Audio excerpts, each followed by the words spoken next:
Good morning, everybody. Mike Vacchi, Princeton Trader, here with your Monday morning market webcast. Okay, so we're starting a new week, and this week is going to be about the 2709 new weekly pivot, round number 2700, and seeing if after this pullback, basically to the 100-day exponential on the continuation chart, trading as low as 2680.75, now we're back up. This Globex, we've done as much as 2721.5. So they pushed it down. The bulls are trying to push back. The bulls need this week to make a higher high, to do some follow through, to come up and engage the upper band there in and around 2756. On the hourly chart, you can see what they did there.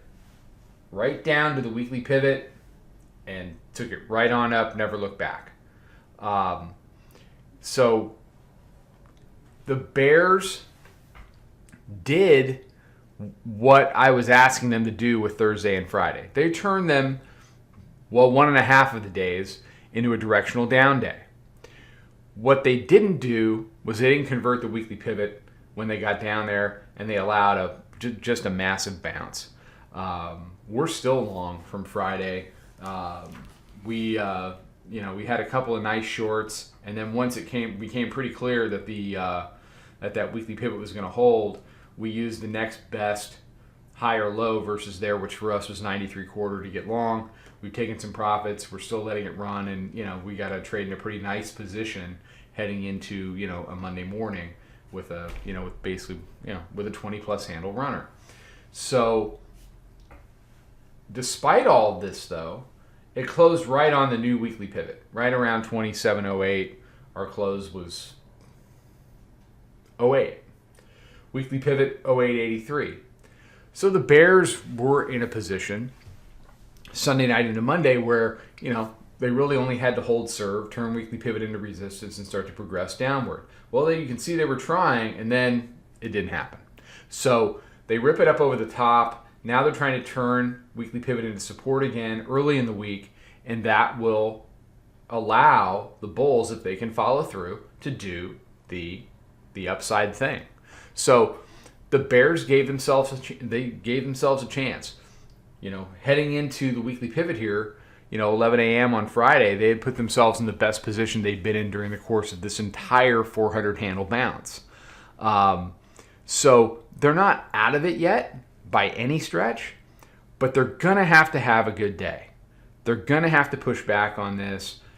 For me, they really got to close below the weekly pivot. If they can close below the weekly pivot, that's a signal that they still, that's a signal of relevancy, if nothing else. And they need that. They need that relevancy in order to keep this at a minimum two-sided this week. If they don't, if they lay down today, if we never head back to the weekly pivot, if we continue to make higher highs, then this 27.37.75 high from Tuesday doesn't have a chance in heck of holding up. We will see a higher high during the course of this week. So it's a big day. It's a big day for the bears. It's a day for them to try to salvage what was a really nice back half of the week, expanding out of this compression. So as far as the actual open is concerned, I think it's going to be whippy. I think it's going to be choppy. I think it's going to be a pain in the butt. There's plenty for them to fight over in here. And we'll have to wait for things to decide what they want to do heading into that opening window, 10:30, 11 o'clock. What we're going to do is we're going to watch our runners go up from Friday afternoon.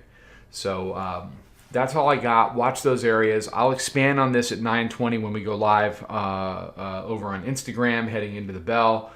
We continue to get a lot of great feedback on that, so we're just going to keep doing it. It's fun.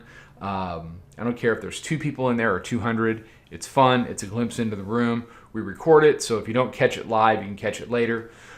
So look out for that. 9:20 a.m. Eastern Time. Take care. Trade them well. Talk to you soon. Follow us over on Twitter, Instagram, and Snapchat at Princeton Trader. Check us out on Facebook and join us for a free trial at www.princetontrader.com. Trade them well.